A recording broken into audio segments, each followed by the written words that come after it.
Non, ça marche. Bonjour à tous, chers amis, bienvenue pour cette 8e matinale sur Twitch, sur Juste Milieu.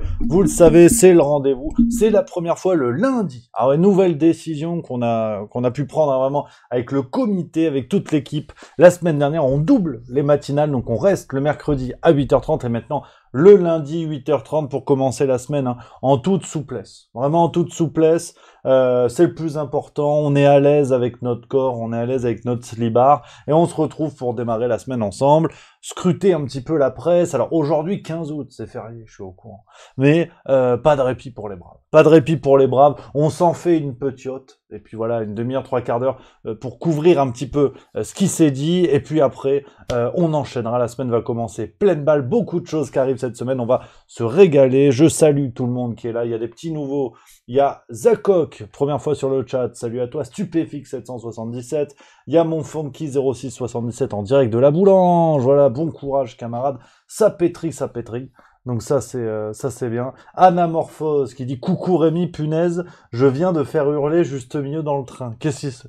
Ah ça c'est énorme, qu'est-ce qui se passe, raconte-moi tout, chère Anna, salut à Sarah CSDT, Bajned également, il y a des amis modernos dans le secteur, on embrasse nos amis, puis on embrasse bien sûr Alexis Poulain, bien évidemment. Marguerite 2451 qui est là. Il y a mon Le Dev Paul. Il y a Géronimo 72. Il y a Titi 3180. Bougre de Saligo. Enfin, il y a tout le monde. Il y a tout le monde, les amis. Et ça, c'est important. Ça, c'est important. Un plaisir de se retrouver. Je vous l'ai dit, on fait un peu cette presse, cette revue de presse. Et puis, je vous donnerai un peu le programme de la semaine. Beaucoup de choses qui arrivent encore. Que du plaisir, ça c'est l'essentiel.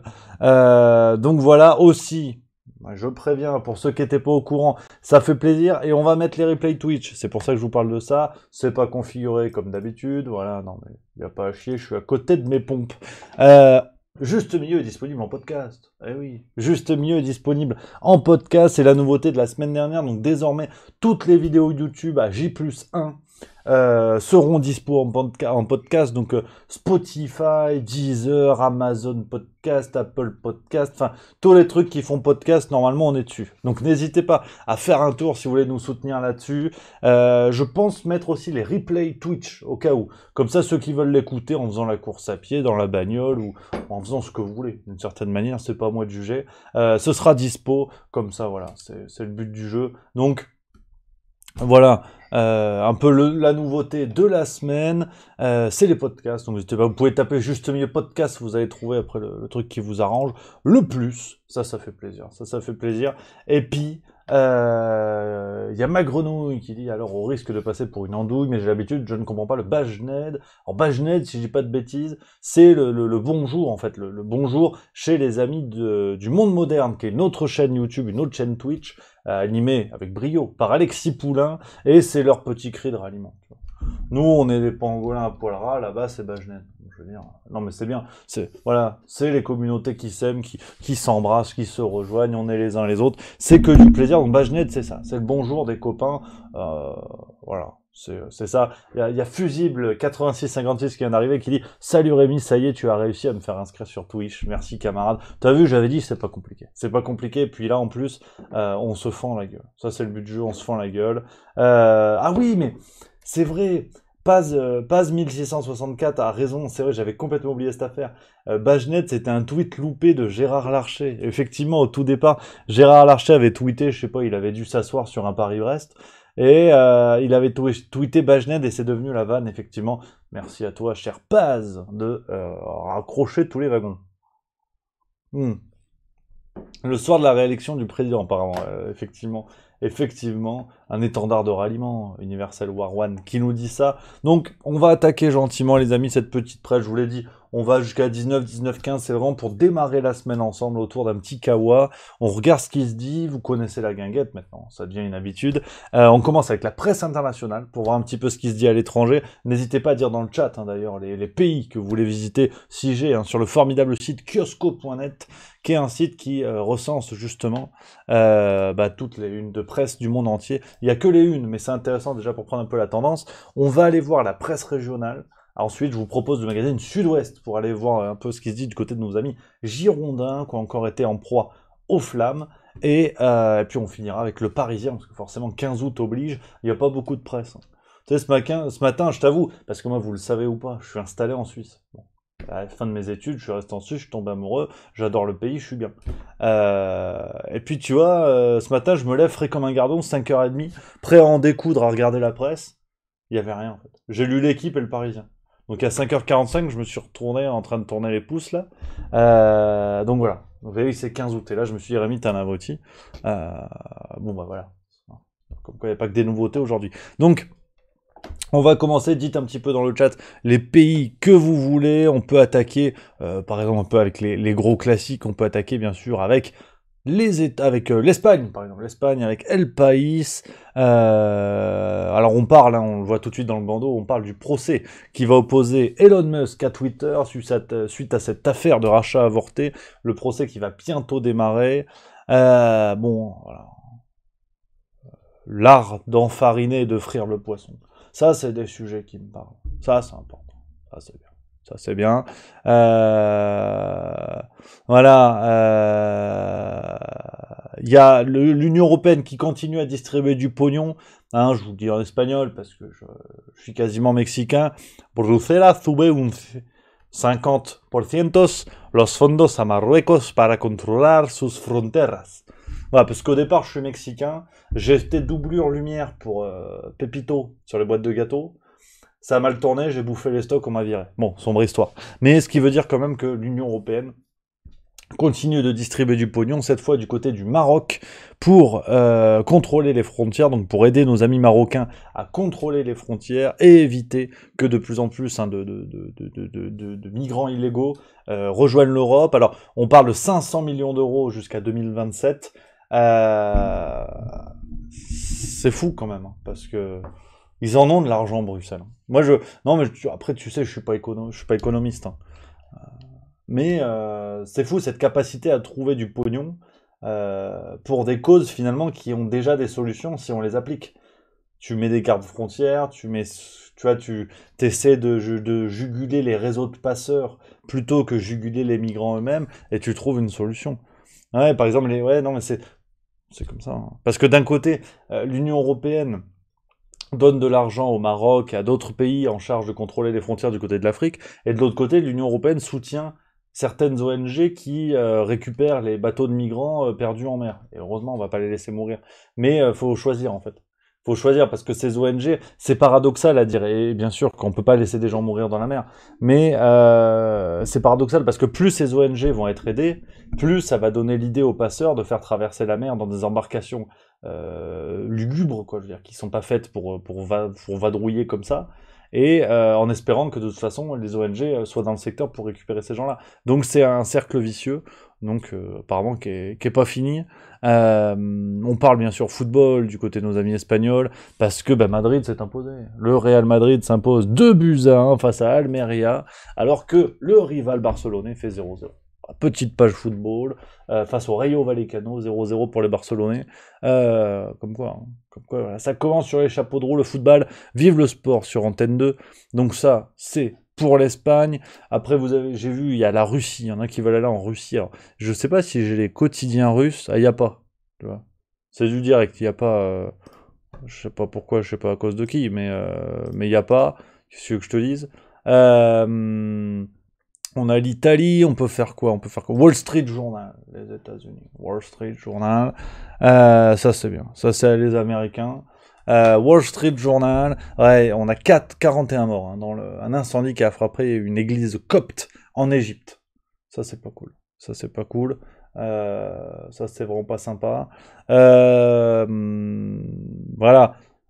Les revenus, alors là on parle notamment de l'entreprise Aramco, mais les revenus liés au pétrole explosent, hein, vous vous en doutez bien, hein, vous vous en doutez bien, avec tout ce qui se passe aujourd'hui sur le prix du baril qui a plus que jamais augmenté. Alors il est en train de rebaisser un petit peu quand même en ce moment, je crois qu'on est redescendu en dessous de 90 $ le baril, me semble-t-il, mais forcément pour les entreprises qui travaillent dans le pétrole,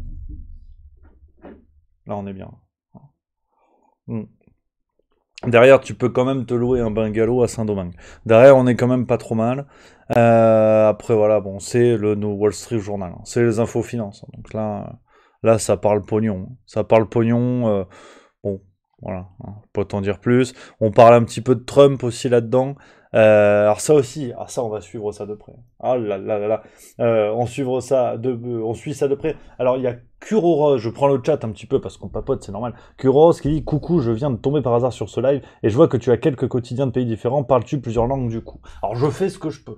Je fais ce que je peux. L'idée de ce site, l'idée de ce site kiosco.net, c'est de présenter la une de journaux internationaux. Comme ça, on prend un peu la température. C'est une revue de presse ici sur Juste Milieu. Puis après, on va sur la presse régionale et puis la presse nationale, ce sera le Parisien. On peut aller voir les Suisses. Effectivement, c'est Moon62 qui nous dit ça. On va aller voir les amis suisses. Ce qui se dit un petit peu, si le site veut bien me le permettre. Oh là, on a 20 minutes, mais en Suisse allemande. Ah là, c'est un défi. Là, c'est un défi. Là, c'est intéressant. Merci à Thiodès qui vient de sub. Merci beaucoup, mon Thiodès. C'est le deuxième mois d'abonnement. Un frérot de la Vega, comme on dit. On a Tom Holland qui fait une pause de réseaux sociaux. Voilà. Je dirais qu'on a rien à foutre, mais quand même. Voilà, bon, après, c'est du football. Il y a ce monsieur, bon, bah, qui. Je comprends pas hein, ce qu'il a écrit, donc. Sauf erreur, c'est un homme qui a l'air à l'aise avec la main dans la poche. Et ça, c'est peut-être le plus important. Mais je sais pas ce qu'il nous raconte sinon. Voilà, donc ça, voilà, c'est du côté de Zurich en Suisse, ça, je peux pas vous dire, il n'y a pas plus là-dessus. On se dit quoi? On peut aller voir qui, qu'on va pas souvent. Chez nos amis belges, tiens, voilà, le soir, chez nos amis belges. On fait un petit tour à Pilos. On dit quoi? Le mode d'emploi du stand-up belge, il n'y a rien qui anéantit plus l'ego. Voilà. Ça, c'est le stand-up. Ils sont forts, les Belges. Hein. La scène humoristique en Belgique, très très fort. Très très fort en ce moment. On parle de la guerre en Ukraine avec toujours, hein, encore et toujours, on en parlait la semaine dernière, cette centrale de Zaporozhye en Ukraine, l'une des plus grosses centrales européennes, aux mains des Russes. Centrale qui subit des bombardements. Apparemment, ce seraient les Russes. Moi, je sais pas, hein, vous savez, hein, je suis pas sur place, je peux rien affirmer, je suis pas journaliste. Maintenant, quand je regarde les journalistes, je me dis, bon, il ferait bien d'être un petit peu curieux. Encore ce matin, tu vois, je te raconte les coulisses du bordel. Ce matin, je bois mon petit kawa. J'ai lu mes journaux, j'ai fait mon sport. Je suis un homme sain dans un corps. Et je me dis, tiens, qu'est-ce qui se passe Ouais, je vois BFM TV qui parle de la centrale, qui dit bon, elle est aux mains des Russes depuis plusieurs mois, mais la centrale subit des tirs, on est à la veille peut-être d'un grave accident nucléaire. Je dis oui, effectivement, ça on est d'accord. Tirer sur une centrale nucléaire, c'est éteindre un incendie avec un briquet, donc ça se fait pas. Hein. Sauf si t'as 8 kilos de merguez dans le coffre de la bagnole et que t'es sur un projet de barbecue, mais sinon ça ne sert pas à ça. Et le journaliste dit ouais, attention quand même. On sait pas qui tire sur qui. Bon d'accord. Et puis 2 minutes après, hein, vraiment 2 minutes après, tu vois un bandeau, tu sais les bandeaux à la con là qui est écrit en bas. La centrale de Zaporozhye, encore victime de tirs de la part des forces russes. Donc peut-être, tu vois. Bon, en même temps, c'est la même chose que depuis le début du conflit. Le missile, il est à peine tombé qu'on sait déjà d'où il vient. Parfois, on sait pas. C'est ce qui est marrant. Tu vois, par exemple, rappelez-vous le drame qui s'était passé dans une gare en Ukraine, où effectivement il y avait eu plusieurs blessés, enfin plusieurs morts civiles. Là, on avait dit c'est un missile russe. Il venait à peine de tomber. Hein. Missile russe. Là, sur la centrale, on sait pas.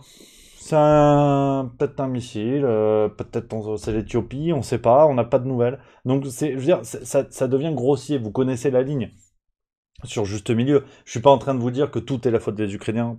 Je suis pas en train de vous dire que tout est la faute des Russes, qu'on soit bien d'accord. Je laisse ces jugements hâtifs et débiles aux chaînes d'infos. Mais même en essayant d'adopter une position, on va dire, non pas neutre, mais au moins en tentant d'être un peu lucide, en tentant de réfléchir 5 minutes, j'ai du mal à concevoir que les Russes se tirent eux-mêmes dessus sur une centrale nucléaire qui est en leur possession, qui risquent en plus, ils risquent d'être les premiers blessés, les premiers morts en cas d'accident. Donc ça semble un petit peu absurde, d'autant plus quand Le Monde, je vous l'avais dit, et je prépare un article sur le site, je l'ai pas encore fait, mais ça va tomber aujourd'hui ou demain, un article sur le site. Le Monde, la semaine dernière, dans un article qui parle de ça, révèle, mais vraiment à demi-mot, que l'Ukraine, et ça c'est Le Monde qui le dit, donc c'est pas moi, que l'Ukraine a déjà tiré un drone explosif à l'intérieur de la centrale. Qu'ils ont déjà commis ce genre d'acte par le passé. Donc quand on entretient un flou en disant on sait pas trop qui tire les missiles, ça devient un petit peu grossier. Maintenant, on verra, et peut-être que le futur me donnera tort, et on arrivera à prouver que ce sont les Russes qui se sont tirés dessus. Je trouve ça un petit peu gros, un petit peu fort de café. Et puis d'ailleurs, si on pousse le raisonnement jusqu'au bout, là on n'y est pas, hein, je fais vraiment c'est de l'hypothétique, hein, mais si on pousse le raisonnement jusqu'au bout et qu'on estime que dans cette guerre, un camp est capable de se tirer dessus, de blesser ses propres forces militaires et ou ses propres civils pour alerter l'opinion internationale, ça veut dire que l'Ukraine potentiellement a pu le faire aussi. Sinon, ce serait absurde de dire qu'il n'y a que les Russes qui sont capables de faire de telles aberrations. Donc ça ouvre un petit peu la boîte de Pandore sur ce conflit, mais affaire à suivre, vous connaissez la guinguette, on va continuer à le suivre. Bien sûr, on parle, hein, je reviens au soir, on parle de Salman Rushdie, l'écrivain, hein, symbole, victime d'une fatwa depuis 1979, la sortie de son livre, hein, les versets sataniques, où il critique ouvertement le prophète de l'islam, et il a été agressé par un terroriste. Hein, d'ailleurs, à partir du moment où quelqu'un commet la terreur, pour moi c'est un terroriste. Qu'il soit musulman, bouddhiste, extrême droite, qui tu veux. Voilà, non mais on va être très clair. Et donc victime, bon, apparemment ça va un peu mieux, hein, il n'est plus sous respirateur, il aurait déjà prononcé quelques mots, voilà. Hein, bon. Mais on a reçu, il n'y a pas longtemps, le prince héritier d'Arabie Saoudite à l'Élysée, ça n'a dérangé personne, je ne veux pas vous faire un dessin, hein, voilà. Bon. Sinon, sur l'énergie, on a une forte hausse des plans d'appurement. Entre janvier et avril, 20 000 ménages bruxellois et 51 000 wallons ont obtenu un étalement du paiement de leurs factures de régularisation. Et le pire est à venir. Alors, sur cette question-là, je me fais un petit peu de pub, les amis. Ouais, oh, ça, on a le droit. Hein, on n'est pas des Playmobil. Sur le site Juste Milieu, vous le savez, on envoie du gros bois. En ce moment, on envoie du gros bois pour vous publier toujours plus d'articles. Hein. On est entre 4, 5, 6 articles par jour pour vous proposer toujours plus de contenu sur des actualités que j'arrive pas forcément à traiter en vidéo, que ce soit sur Twitch ou YouTube. Et je voulais absolument vous parler de ça. Hein. Ça fait écho à ce qui est dit dans le journal le soir. Ce mouvement Don't Pay UK qui est en train de prendre forme de l'autre côté de la Manche. Hein, donc en Grande-Bretagne, pour ceux qui sont pas très bons en géographie. Si tu pensais à l'Espagne, faut regarder C'est pas sorcier, parce que là on n'est pas sur le coup, mais on a de plus en plus de ménages britanniques qui, face à l'augmentation des prix, notamment l'énergie, sont en train de se constituer dans un mouvement qui rappelle forcément les grandes heures des Gilets jaunes, où ces gens-là disent bah, de toute façon foutu pour foutu, nous on ne paiera pas les factures d'énergie sur des prix hein, qui ont augmenté. Je vous lis l'article, mais si vous voulez en intégralité, il est sur le site de Juste Milieu. Je vous mets le lien dans le chat si ça vous tente. Regardez, là j'ai juste mis un V. Voilà. On apprend hein, par exemple que outre-Manche, le montant des factures d'énergie d'un ménage moyen est passé de 1277 à 1971 livres en avril. Pour le mois d'octobre, on envisage des coûts avoisinant les 3582 livres pour un ménage moyen, et ce avant de culminer à 4426 livres à l'horizon mi-2023. Donc on est sur une explosion, c'est plus de 3 fois le montant actuel que les ménages paient en Grande-Bretagne, et forcément bah, des gens commencent à dire, des Britanniques commencent à dire, des grands Bretons commencent à dire, bah on paiera pas en fait. Hein. On va plutôt, même si l'énergie coûte cher, ils vont aller se faire cuire le cul, au gaz, au feu, au charbon, tout ce qu'ils veulent, mais on paiera pas. Et c'est vrai que ça fait naître une réflexion, une forme d'insurrection civile, de révolution pacifique par l'argent. C'est-à-dire que à partir du moment où les ménages s'organisent pour dire nous on ne paiera pas, soit on met en place vraiment une mobilisation des forces de l'ordre pour déloger ces gens-là, pour tenter de recouvrer l'argent, je sais pas trop quelle forme ça peut prendre, quitte à créer une vague de pauvreté sans précédent, ou alors les entreprises qui, bon, on va pas se mentir, sont pas à plaindre. À part EDF qui se fait désosser par l'État depuis 30 ans, les entreprises du secteur de l'énergie ne sont pas à plaindre. Total, alors énergie et plus largement, pétrole, matières fossiles, Total a dévoilé un bénéfice parmi les plus élevés de ces 20 dernières années. Donc, voilà, on va pas les plaindre, donc si vous voulez, on va voir vers où ça peut mener, mais c'est très intéressant ce qui se passe du côté de la Grande-Bretagne, je voulais absolument revenir avec vous là-dessus. Petite gorgitasse de café, ça fait toujours plaisir. Donc voilà un petit peu pour nos amis belges, on s'en refait un dernier, puis on va aller hein, du côté de la presse, du côté de la presse régionale. Et alors en Nouvelle-Zélande, on n'a rien. Où est-ce qu'on peut aller? Tiens, en Andorre, ça c'est pas mal le matin en plus. En Andorre. Par rapport au sommeil. En Andorre, voilà, hein, c'est qu'est-ce qui se passe? Ah, c'est bizarre comme langue ça. Ouais. Une sauce pita des punksada. Je sais pas ce que ça veut dire. C'est bagarre, non, punksada? Je sais pas. Attends, traduction, regarde.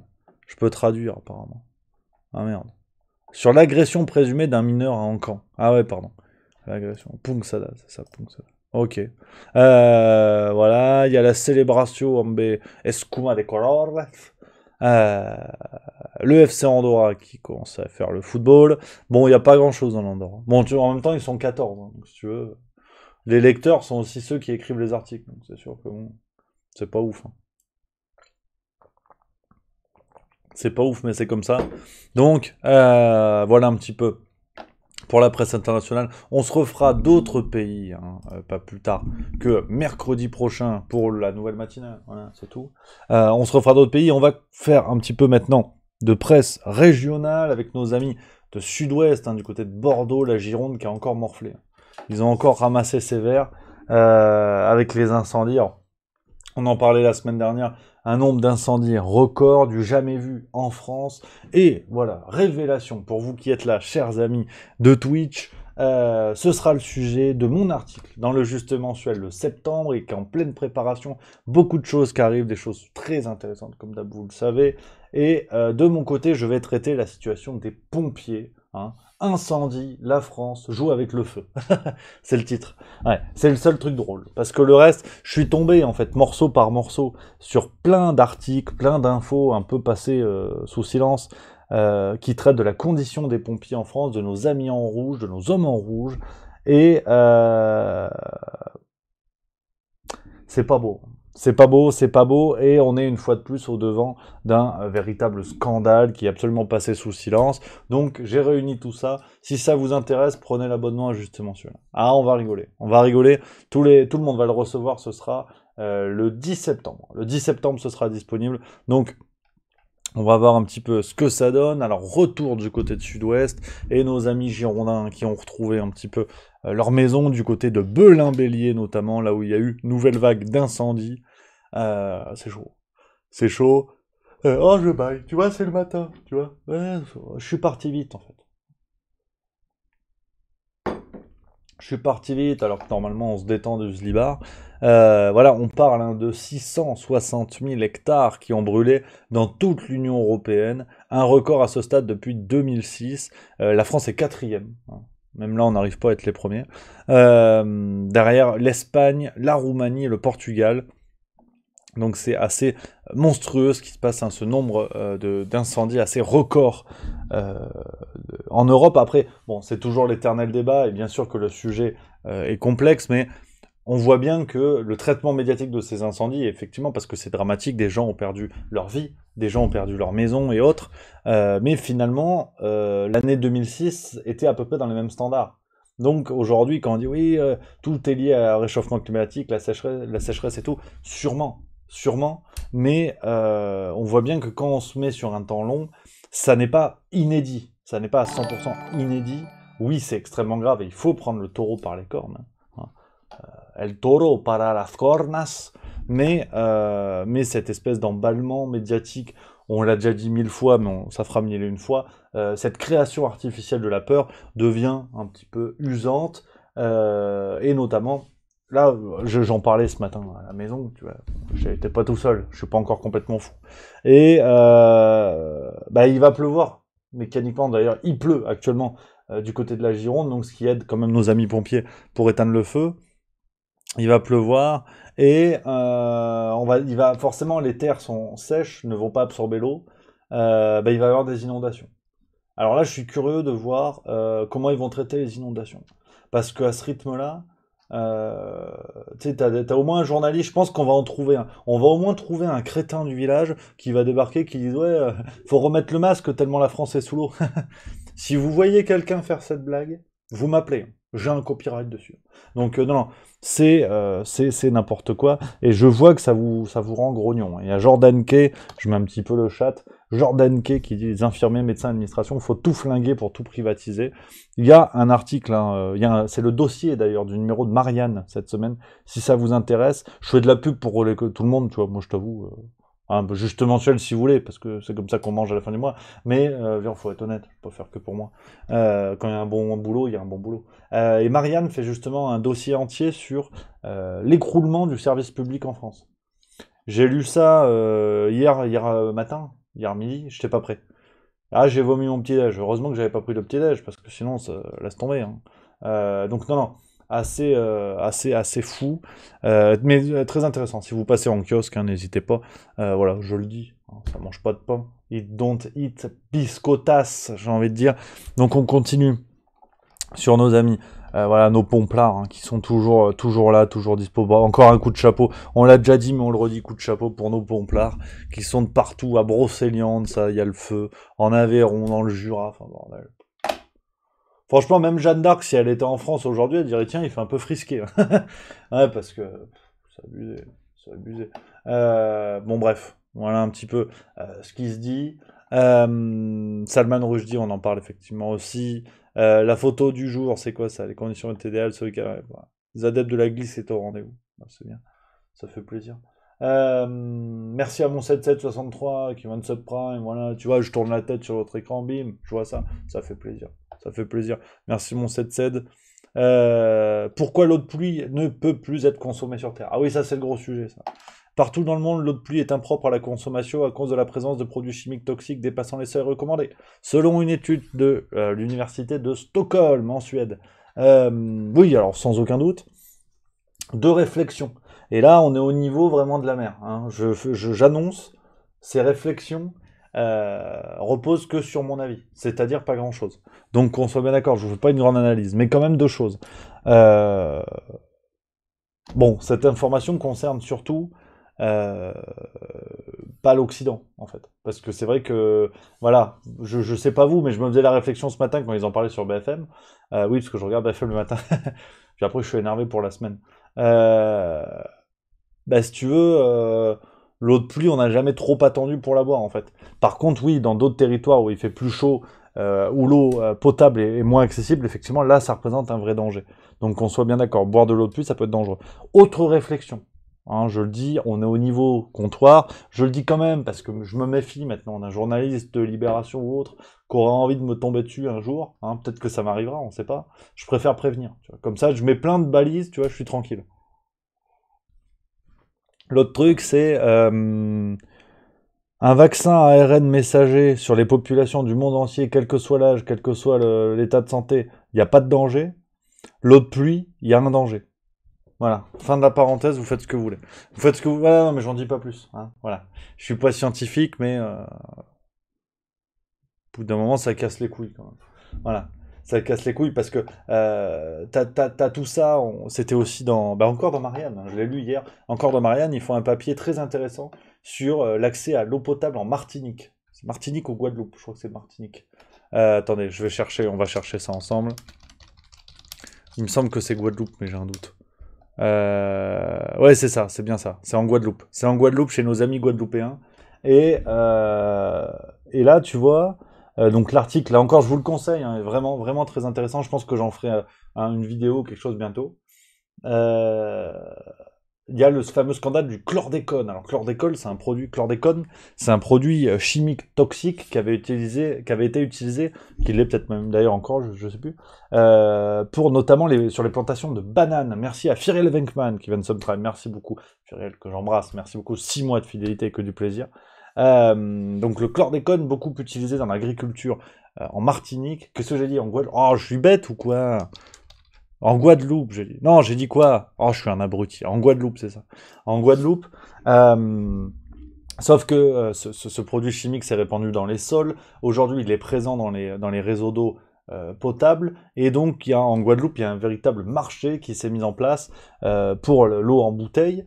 Une eau en bouteille, d'ailleurs, dont on apprend dans l'enquête que, en fait, pour certaines marques, elle est tirée à même du robinet. C'est juste qu'elle est filtrée à l'aide de gomme de charbon ou charbon actif, si je dis pas de bêtises. Et on se rend compte que même cette eau-là, en fait, contient encore des traces et qu'elle est encore dangereuse. Donc, si vous voulez, là, cette espèce d'alerte sur l'eau de pluie, oui, hein, naturellement, sans aucun doute, parce que de toute façon, même l'eau potable dans certains endroits du monde, elle est toxique. Mais ces alertes de santé, si tu veux, pour te dire méfiance, buvez surtout pas d'eau de la pluie parce que vous allez exploser. On a été moins prudent dans d'autres domaines. C'est juste ça, voilà. Le coup de gueule, ouais, je le dis. Ouais. Parce que ça m'énerve un petit peu. Mais bon, c'est comme ça. En Italie, les agriculteurs sous le coup de la sécheresse. Bon, ça maintenant, on a le refrain. Au Caire, on en a parlé de cet incendie. L'agression de Salman Rushdie, on en a parlé. Il y a un morse qui a été euthanasié à Oslo. Alors ça aussi, bon, allez, j'y retourne. Ouais, c'est parti.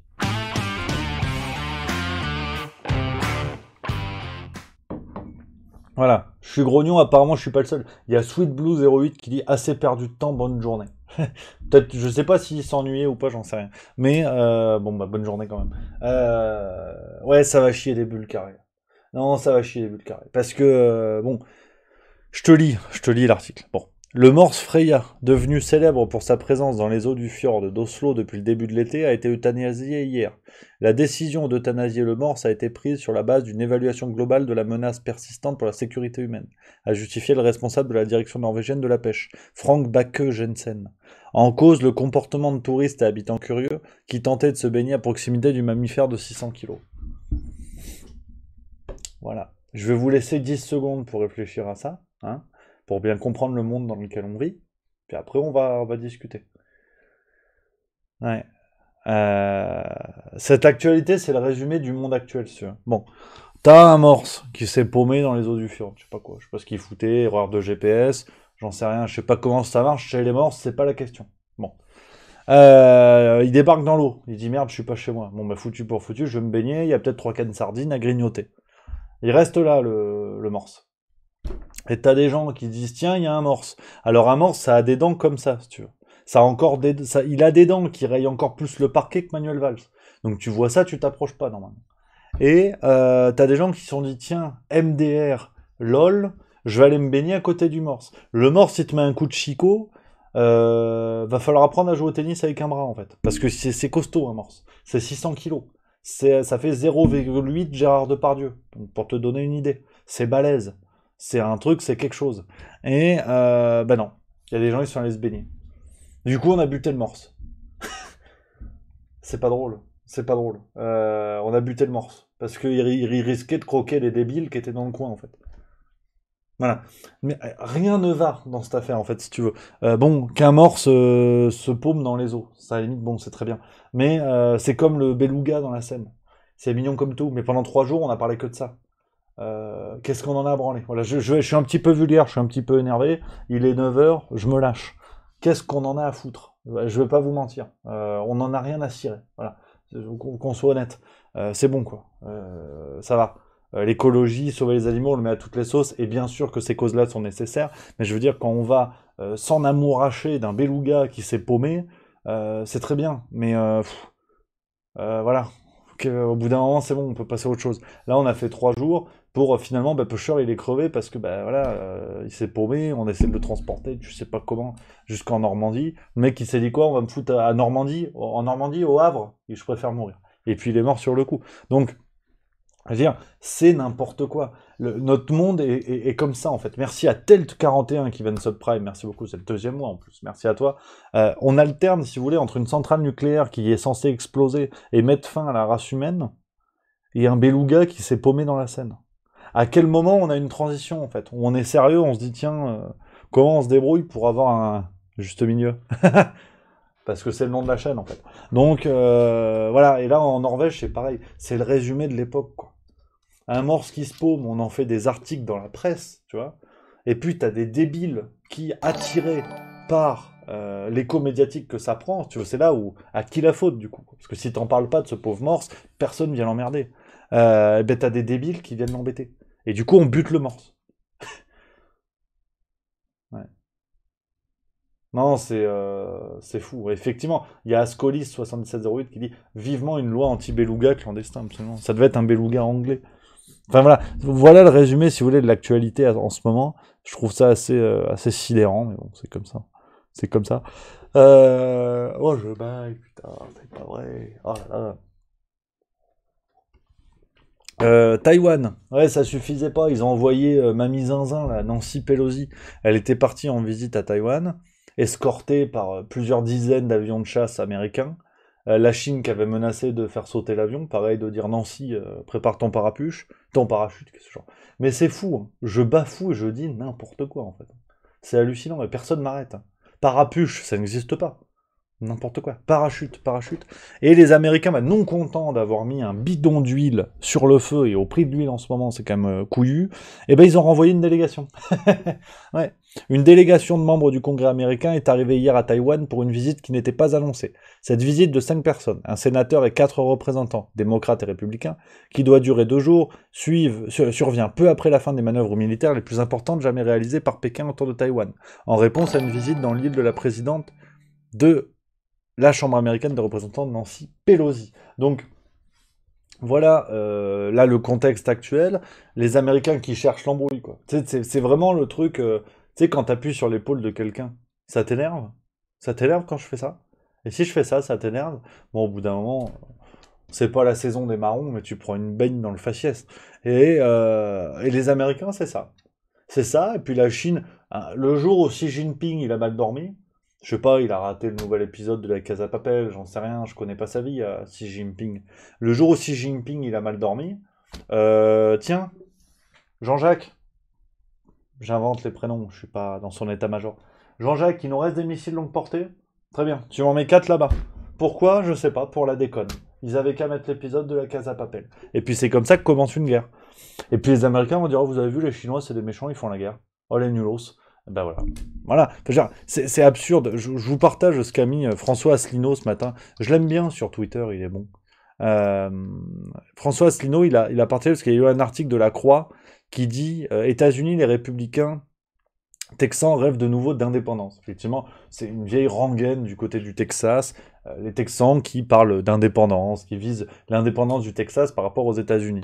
Et François Asselineau qui met un tweet, je trouve effectivement très intéressant. La Chine doit soutenir l'indépendance du Texas. Je suggère que Li Zhanshu, président du comité de l'Assemblée nationale populaire chinoise, se rende en délégation à Houston pour soutenir le Parti républicain du Texas qui exige officiellement un référendum sur l'indépendance. Et effectivement, on est dans ce même contexte, quoi. On est dans ce même contexte des États-Unis qui interviennent directement dans euh, dans les activités géopolitiques chinoises. On peut bien sûr critiquer le jeu chinois, la question n'est pas là une fois de plus, mais petit à petit, il va falloir se rendre compte que les Américains ne sont pas les garants de la paix dans le monde. Et on le voit aujourd'hui, on le voit avec le comportement de l'OTAN. Rappelons-nous les points de déclenchement de la guerre en Russie, enfin entre la Russie et l'Ukraine. C'était cet encadrement de la Russie au mépris des accords passés, cet encadrement de la Russie par les pays membres de l'OTAN, donc les pays sous tutelle américaine, qu'on le veuille ou non.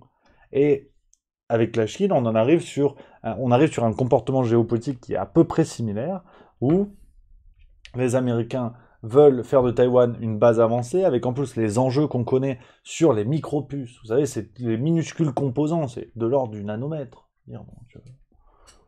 C'est tout petit. C'est tout petit. Cet enjeu-là, en fait, donc ces puces, micropuces, qui équipent des voitures, les téléphones, les objets connectés, enfin, qui sont au cœur du développement de l'économie des 50 prochaines années. L'entreprise, c'est TMSC ou TSMC, je ne sais jamais plus dans quel ordre. L'entreprise qui est leader sur ce marché dans le monde entier, qui fournit 60-70% de ses micropuces dans le monde entier à des entreprises telles que Apple, Qualcomm, tout ce que vous voulez, cette entreprise est taïwanaise. Donc le pays qui a la mainmise sur Taïwan, je ne vous parle pas qui conquiert Taïwan, mais qui a la mainmise pour faciliter les accords commerciaux et tout ça, ce pays-là se met dans une excellente position économique pour les décennies à venir. Donc l'enjeu de Taïwan est beaucoup plus important que l'enjeu de l'Ukraine. Parce que rappelez-vous, au départ, quand la Russie attaque l'Ukraine, on dit il va y avoir des problèmes d'approvisionnement. Au départ, on parle de pénurie, on ne parle pas d'inflation. On parle de pénurie en disant l'Ukraine, finalement, il fabriquait tout. Tu vois le café qui prend 10%. Ah oui, d'accord, la fève, d'accord. Donc les caféiers ukrainiens, c'est une nouvelle espèce. Nespressovski, apparemment. Et finalement, il n'y a plus trop de pénurie. En revanche, il y a eu de l'inflation.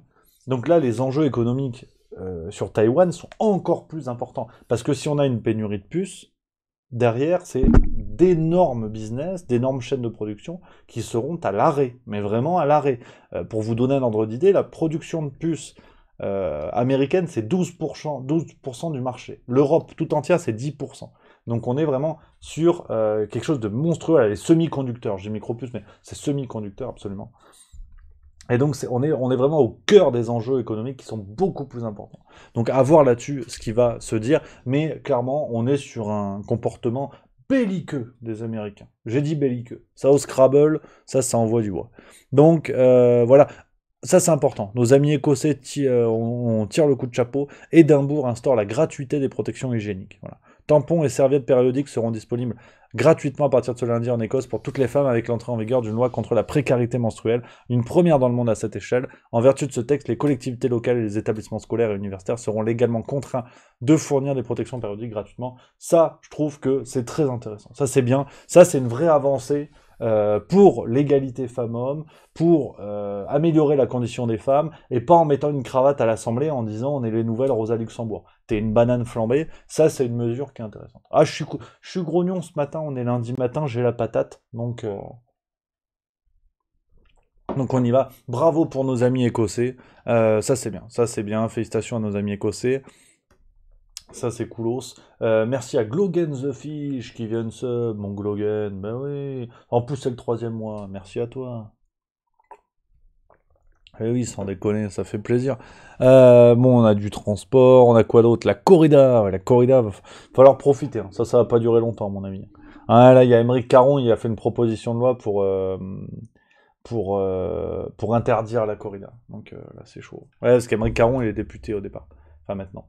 Alors, il y a l'Unicoala, c'est vrai que c'est un débat, je vois le message dans le chat et je le lis. L'Unicoala qui dit non, c'est un désastre écologique, il faut distribuer des culottes absorbantes. Effectivement, c'est aussi, voilà, c'est un pan du problème, effectivement, que les serviettes et les tampons peuvent représenter enfin, un problème écologique, bien sûr, et qu'il y a d'autres solutions qui sont peut-être un peu plus écolo. Maintenant, c'est jamais parfait, je suis bien d'accord, mais je me dis peut-être que c'est un premier pas qui va permettre justement d'aller vers ça. Il y a un message également, parce qu'on est dans le débat, on papote. On a Orlo Sarguerion qui dit les hommes, peut-on avoir les lames de rasoir gratuites aussi? Camarade, ça n'a rien à voir. Et je parle en tant que digne possesseur d'un zizi, ça n'a rien à voir. Te raser, honnêtement, tu douilles pas pendant plusieurs jours. Enfin, ça dépend les femmes. Chaque femme vit les menstruations de manière différente. Mais quand même, quoi. Je préfère me raser, honnêtement, qu'être tordu de douleur pendant 2-3 jours. Je vais pas te mentir. Ouais, non, mais c'est une réalité à prendre en compte, tu vois. Et je te fais pas du féminisme à la con. Si je voulais faire du féminisme à la con, je mettrais une cravate, tu vois. Pour dire, non. Je te dis juste qu'à un moment donné, effectivement, se raser la barbe, c'est quand même plus sympatoche. Donc, voilà. Mais bon, c'est le débat, hein, je veux dire, c'est le débat. Je pense que c'est intéressant. Je sais pas, mesdames, messieurs, on peut papoter. Hein.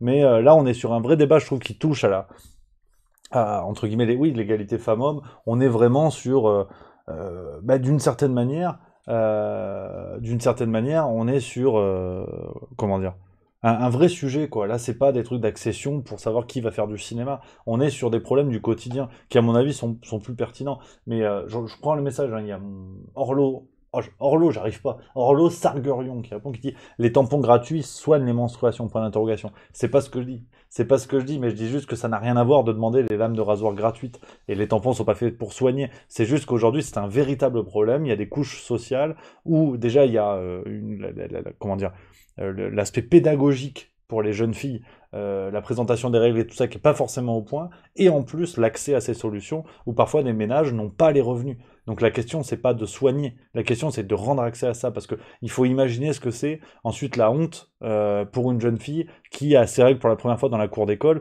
Faut se rendre compte de la honte que c'est, quoi.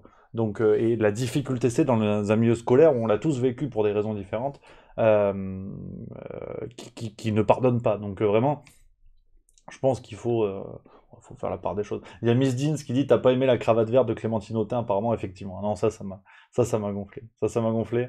Il y a Pican qui dit se raser est un choix, effectivement. Véronique 4195 qui dit les produits spécifiques pour les femmes sont 20% plus chers que pour les hommes, même les lames de rasoir. Absolument. Ce truc à la con où effectivement tu le passes en rose, tu prends 20%, ce qui est absurde. Là encore, là, il n'y a pas d'encadrement légal, tu vois. Alors après, bon, je te dis, alors j'avoue, je dis ça peut-être qu'il y a des différences techniques. Honnêtement, j'en sais rien, mais il me semble pas. J'avais vu passer un article où justement ils avaient comparé et c'était exactement la même chose. Mais à vérifier, mais effectivement, ça c'est une aberration. Euh... Vicroise qui dit se raser n'est pas une nécessité alors qu'utiliser les protections hygiéniques l'est. Voilà, paf, l'argumentation. Merci Vicroise. Je sais pas qui c'est. L'Unicola qui dit le gang des cravates, effectivement, on embrasse. Fusible 8656, des lames de rasoir en libre service, tu veux qu'il y ait du taillage de veine en série? Effectivement, ça c'est mine de rien, c'est aussi un point à prendre. Parce qu'avec une serviette hygiénique, c'est un petit peu plus long quand même. Babto43 qui dit c'est malheureusement le marché, les hommes ont moins d'appétence pour les produits de beauté, donc les prix sont plus bas. Alors là, j'ai du mal à suivre ton raisonnement, parce que du coup, s'il y a moins de demandes, les prix sont mécaniquement plus hauts. Mais à voir après, c'est intéressant, hein, c'est intéressant. Jordan Kay qui dit ma femme prend mes lames 2 fois moins girly, mais 2 fois moins cher. Ouais, effectivement, hein, mais ça, c'est. Mais il y avait eu un article, je sais plus. J'avais vu passer ça, et c'est vrai que c'est sidérant, quoi. C'est vraiment sidérant. Mister Serizawa 76 qui dit c'est un vrai débat. Je prends les messages dans le chat, on revient à la presse après, mais c'est bien quand il y a de l'échange comme ça. Salut tout le monde, salut Rémi. Ça n'est pas l'égalité homme-femme, c'est de la justice. Il n'y a strictement rien qui puisse être comparé de près ou de moins à la période menstruelle des femmes chez les hommes, effectivement. On est absolument d'accord. 7763 qui dit le préservatif devrait l'être aussi. Oui, alors ça l'est, il y a des initiatives pour distribuer des préservatifs gratuitement aux ados, aux jeunes, aux adultes, mais effectivement, c'est jamais assez. Un Oomfas, et alors là, je savais pas, donc comme quoi, vous connaissez la guinguette, il faut aussi reconnaître ses erreurs, qui dit t'es au courant que Autun s'est battu pour la gratuité des serviettes périodiques, et ben tu vois je l'ignorais, donc si tel est le cas, voilà, et ben tu vois je corrige le propos et je salue Clémentine Autain pour cette initiative, voilà, je le dis, voilà, je prie les Français d'accepter, ce qui n'est pas moins qu'une erreur. J'ai manqué de discernement, de distanciation dans le traitement de cette actualité sensible, qui divise les Français, qui crée des groupes, des cases, là où, peut-être plus que jamais, l'unité, le sens commun, le sens de la responsabilité, devrait primer sur le manquement dont j'ai fait preuve. Et je le dis en mon âme et conscience, je le dis en toute responsabilité. Je demande à Madame Autain, vraiment, sincèrement, humblement, je lui présente mes plus plates excuses, naturellement, car jamais, et ça je le dis, les yeux dans les bleus, jamais on ne pourra me faire le procès, hein, de dénier le droit. Et là je le dis parce que ça suffit maintenant, bon, je le dis, voilà. Normalement après la Marseillaise, et après c'est terminé. Donc voilà, ça c'est que du plaisir. Donc voilà les amis, mais c'est intéressant, hein, c'est un vrai débat, et je suis content qu'on en papote avec vous. Vous voyez, on parle de tout sur Juste Milieu, hein. On n'est pas des ficus, bordel. Donc voilà un petit peu ce qu'on peut dire. On va retourner sur la presse, parce que je te rappelle qu'au départ c'est le but du jeu de la matinale quand même. Chez nos amis, hein, donc de Sud-Ouest, le retour des habitants, on en parle beaucoup. Ça y est, ils s'en vont. Les Italiens, les Grecs s'en vont. Ils sont venus 3 jours, d'accord. On va en reparler de ça aussi un jour, t'inquiète pas. La dune du Pilat est rouverte. Et on ne se rend pas dans les massifs brûlés, sans blague. Les incendies, c'est normal. En même temps, ça a marqué. Laura Smet, après ses vacances au Cap Ferré, où elle vient depuis l'âge de 12 ans, l'actrice se prépare à monter pour la première fois sur les planches le 22 septembre dans Le Principe d'incertitude. Formidable. Je m'en cire, mais c'est formidable. Les amateurs de glisse, c'est bien la glisse, les urgences. Bon, on a fait un petit peu le tour. Rugby Tour, oui, Coupe du Monde 2023, ça on a hâte. Ça va être que du plaisir. Et puis voilà, qu'est-ce que tu veux que je te dise? On va gentiment aller sur la presse nationale, parce que c'est vrai que j'avais dit, on va vite ce matin, en fait on va faire 1 heure, comme d'hab. Ah oui, quand je suis avec vous, je me contrôle plus, je suis un fou furieux. Donc on va se faire un petit peu le Parisien, je l'ai lu pour vous, hein. J'ai lu ce matin déjà, donc je me suis auto-spoilé. Je me suis auto-spoilé. Et de toute façon, il n'y a pas grand-chose d'intéressant, on va pas se mentir. Je vous l'ai dit, hein, sincèrement, c'est pas... Enfin, tu sens que les journalistes, ils sont en vacances, hein. Ils font tous les mêmes thèmes. Ils ont posé des questions à Didier Deschamps. Bon, j'aime bien Didou, mais bon, sincèrement, voilà quoi. Donc voilà Didier Deschamps. Il y a Emmanuel Macron qui lui a posé une question. Bon, c'est très bien. Salman Rushdie, on en a déjà parlé. Pareil, hein, l'Ukraine, hein. Toujours, euh, toujours cette affaire de centrale de Zaporozhye. Kiev et Moscou ont de nouveau échangé samedi des accusations de tir sur la centrale nucléaire de Zaporozhye, la plus grande d'Europe occupée par la Russie, et visée plusieurs fois depuis une semaine. Les risques augmentent chaque jour, a déclaré Dmitro Orlov, maire d'Ernodar, ville où elle est située, ajoutant que les tirs au mortier sur la centrale sont devenus quotidiens et dénonçant un terrorisme nucléaire pur et simple de la Russie qui peut se terminer de façon imprévisible à n'importe quel moment. Donc la Russie se tire dessus avec ses propres armes sur sa centrale, enfin actuellement celle qui est euh, dans, enfin en sa possession. Alors breaking news parce que j'ai mis la Diou et on va vérifier ça tout de suite, qui nous dit sur le site du Guardian hier, Zelensky assume de cibler les Russes dans la centrale. Alors là, si je l'ai, là je fais une vidéo, entière. Si t'as l'article, cher Miladieu, n'hésite pas à me l'envoyer par mail, hein. Je vous donne l'adresse mail. Parce que vous le savez, hein, j'aime bien quand on travaille main dans la main, justement pour, si vous voyez passer des actualités ou autres, n'hésitez pas à m'écrire, à me les partager. Comme ça, si j'en fais un article ou une vidéo, ben, en fait, c'est grâce à vous. Voilà. De toute façon, de manière générale, tout ça est grâce à vous. Ou à cause, ça dépend si vous aimez ou pas. Mais n'hésite pas, hein, cher Miladu, à m'envoyer l'article. J'ai pas vu passer, je t'avoue, cette affaire. Et pourtant, c'est pas faute de bosser sur le sujet. Mais ouais, faudra que je le retrouve. Voilà, je vais le retrouver. N'hésite pas à me l'envoyer, Miladu. Ou une vidéo si tu l'as. Ah, alors on m'envoie le lien, mais en fait sur le chat, je vois pas le lien, les copains. Alors, je sais pas pourquoi, c'est un truc de Twitch. Vous pouvez pas mettre des liens sur le chat du bordel là. Donc c'est pour ça que j'ai mis mon adresse mail. Si vous pouvez me l'envoyer par mail, si ça vous dérange pas, ce serait gentil comme tout. Vous serez des petits anges. Avec la main, le cœur sur la main, comme ça. Là. Putain, un peu d'humanisme, merde. Putain, les gars. C'est François Cluzet. Ouais, je suis imitateur également.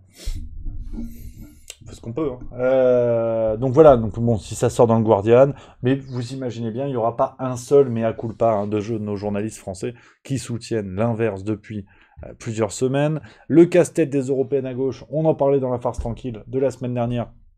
La NUPES veut continuer à former un groupe pour les élections européennes de 2024, sauf que bon bah maintenant c'est bon, ils ont pris le pognon des législatives, on va pas se faire chier à être tous ensemble aux européennes. Les oubliés de Kaboul, donc les gens hein, qui ont bossé avec les forces occidentales, des traducteurs, des choses comme ça, qui ne sont pas aidés, qui n'ont pas été rapatriés, donc qui sont menacés de mort en Afghanistan, mais tout va bien. Les talibans étaient modérés, rappelez-vous. Donc, là, on est dans la modération.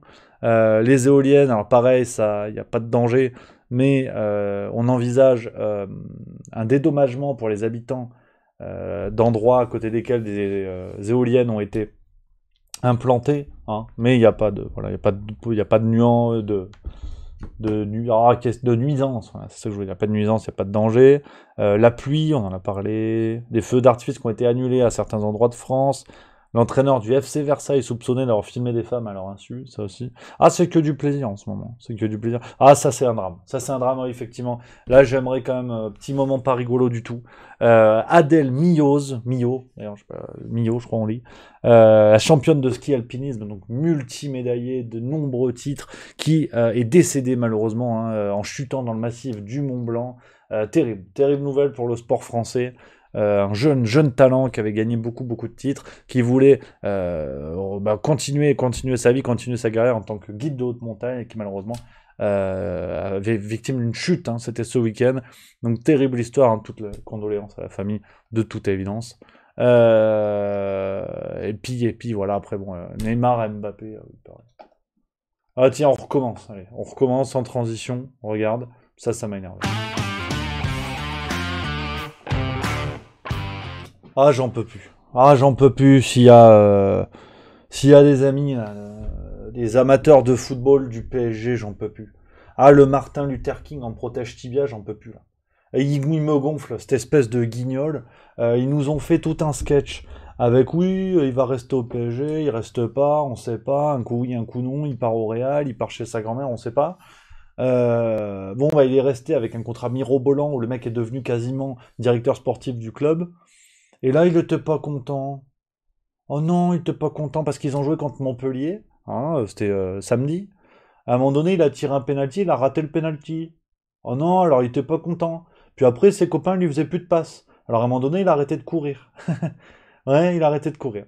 Il y a une action du PSG avec un mec qui a le ballon, où quasiment il peut lui donner la balle. Mbappé, il a pas le ballon, alors il arrête de courir. Puis il montre qu'il est pas content. Puis après, il y a un autre penalty. Et il dit, ah, maintenant, je veux le penalty. Comme ça, je vais marquer le but. Puis t'as Neymar, là, l'autre danseuse brésilienne, qui débarque et dit, non, c'est moi qui tire le penalty. Ah, d'accord. Et puis ils étaient pas contents. Voilà. Et il fait la tronche, l'autre. Il fait la tronche, il tirait la gueule, on n'en peut plus, quoi. On n'en peut plus. Mais qu'est-ce que c'est que ces guignols? Qu'est-ce que c'est que ces guignols? Ils s'attendaient à quoi, les dirigeants du PSG? Ils lui ont donné quasiment les pleins pouvoirs, ce qu'a révélé Romain Molina, donc journaliste sportif spécialisé dans son travail, en fait. C'est là où l'équipe, bon, ils sont sympas comme tout, mais ils te parlent du score à la con en permanence, ils font pas d'enquête. Enfin, il y a peu d'enquêtes, il y a peu d'enquêtes de l'équipe sur des affaires graves. Romain Molina, pour le coup, lui, c'est tout l'inverse, hein. Les scores Angers-Guingamp, bon, c'est sympa comme tout, mais lui, il va te chercher des gros scandales qui touchent la Fédération française de football, des scandales de pédocriminalité au sein du monde du football, enfin des trucs terribles. Et alors, puis, à chaque fois qu'il a sorti un dossier, il a jamais été attaqué pour diffamation ou autre. Donc, je trouve c'est quand même sérieux. Molina qui tout simplement sur Twitter a dit, hein, en fait, apparemment dans les clauses, enfin dans les exigences de négociation de Kylian Mbappé Luther King, il voulait que Neymar se tire. Et Neymar l'a appris, donc forcément les deux sont brouillés. Tu vois. Voilà où on en est. Au départ, ce sont juste des guignols qui courent après un ballon. Voilà. Maintenant, c'est Game of Thrones le truc. Tu vois. Donc non, ça va. Non, voilà. C'était mon instant grognon, j'en peux plus. Il est français, hein, mais tu vois comme quoi. Je m'en fous en fait. C'est pas parce que t'es français que t'as le droit de pas être un guignol, tu vois. Enfin, ou t'es pas un guignol. Voilà, mécaniquement, non, ça me gonfle. Je peux plus le blairer, tu vois. Je peux plus le blairer. L'autre, dès qu'il faut faire un truc à la con pour avoir le monopole de l'idéologie du moment, il hésite pas à faire un tweet pour dire vous avez vu comme il est engagé, Mbappé, vraiment il est super fort. Par contre, sur le Qatar, Kylian, Kylian, je t'entends plus. Tu passes sous un tunnel, Kylian. Là, il n'y a pas de nouvelles. Là. Tout va bien. Sur le Qatar, nickel. Nickel chrome. Là, il n'y a pas de nouvelles. Il n'a pas fait son communiqué à la con, donc ça va. Hein, voilà. C'était mon instant grognon. Puis le Parisien, c'est fini l'athlétisme. Un gros coup de chapeau également à nos sportifs. À nos sportifs. Il y a Meumeu Chol 51 qui dit t'as un bon mon gars, que des vérités. Merci à toi, on fait ce qu'on peut. Non mais c'est vrai que ça m'embête parce que je suis chauvin quand même, on va pas se mentir. Quand t'as un sportif qui réussit, bah je suis content comme tout. Mbappé, genre, s'il était pas con comme une mule, je serais très content et j'aurais le maillot Mbappé, tu vois. Bon, on n'est pas taillé pareil, mais c'est pas grave. Mais là, ça m'énerve, quoi. C'est un guignolo, je veux dire. Il est fort comme tout, je dis pas le contraire, je parle pas du sportif, hein. Je parle de l'homme médiatique, je veux dire. Le mec, il est très fort, hein. Je dis pas que, ben, bien évidemment, je serais débile de dire qu'il est nul. Mais je veux dire, à côté de ça, on n'en peut plus. Il lui donne un poids médiatique, financier et compagnie qui est hors norme. On n'a jamais vu ça. Pourtant, dans le milieu du foot, il crache pas sur un joli paquet de sesterces. L'autre, il a un citron pas possible et on lui donne pas le ballon, il arrête de courir. Mais on en est où en fait? Enfin, au bout d'un moment, le PSG, c'est plus un coach qu'il leur faut, c'est Pascal le grand frère, quoi. C'est lamentable. Enfin bon, bref. Par contre, coup de chapeau à nos autres sportifs français, qui eux nous cassent pas les couilles pour être un petit peu crus. Sébastien Vigier, médaille d'or au championnat d'Europe en vitesse sur piste, bravo mon Seb. Arnaud Desmar qui décroche l'argent en cyclisme sur route. Les hommes en triathlon, le triplé français, ça c'est que du plaisir. Également, le relais mixte bleu-blanc-rouge qui décroche la médaille d'or, c'est que du plaisir. En natation, on a eu qui Johan Endoy Brouard qui a pris l'or en 200 mètres d'eau, et ben maintenant c'est Analia Pigré, médaille d'or 50 mètres d'eau, que du plaisir. Non, vraiment, c'est bien. Bravo à nos sportifs. Alors là, attention, c'est l'athlétisme qui commence aujourd'hui. À 9h d'ailleurs, je raccroche et j'y vais. Ah ouais, l'athlétisme, c'est pas ça. Hein. Au rythme où vont les choses, je vais finir à m'inscrire sur le 100 mètres. Hein. On n'est pas bon en ce moment. On n'est pas bon. Bon, 100 mètres, je fais en une demi-heure, mais c'est l'occasion de se fendre la gueule. On n'est pas bon. On n'est pas bon du tout. Donc on va voir avec Kevin Mayer. Pareil. Alors, bon, après, j'arrête le coup de gueule sur le sport parce que j'en ai perdu quelques-uns. Kevin Mayer, j'aime bien.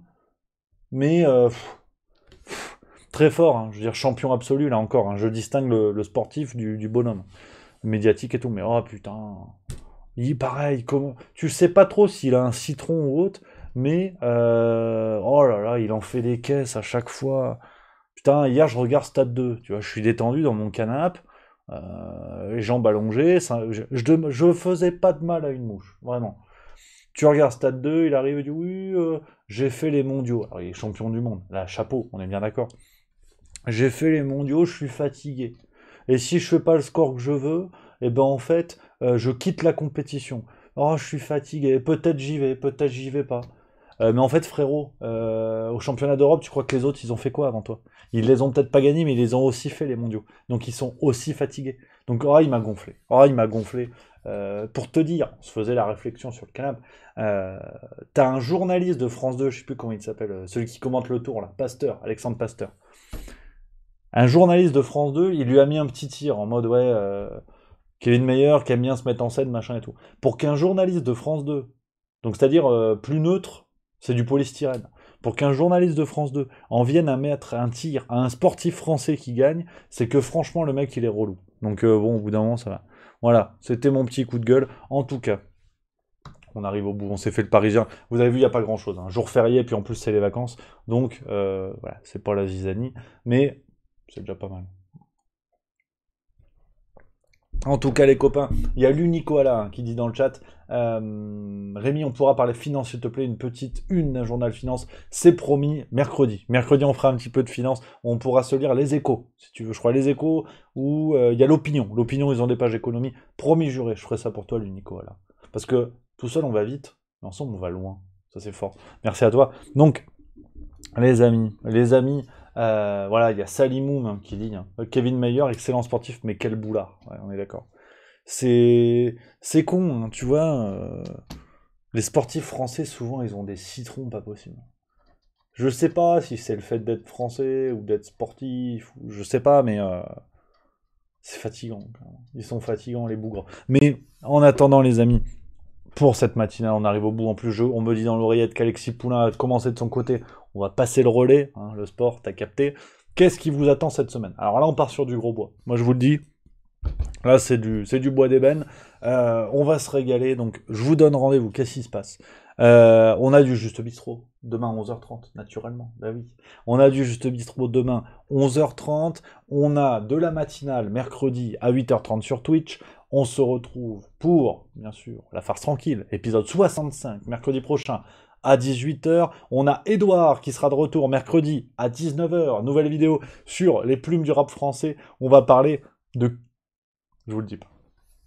Je vous le dis pas parce que je sais plus s'il veut que ce soit du suspense. On va dire que c'est du suspense. Donc rendez-vous mercredi 19h. T'as vu, j'ai failli le dire. Hein. Ça a failli sortir. J'ai failli le dire. Rendez-vous Edouard sur Juste Culture, ce sera à 19h. Il y aura une nouvelle chronique de bouquin de ma part sur Juste Culture, ce sera ce week-end.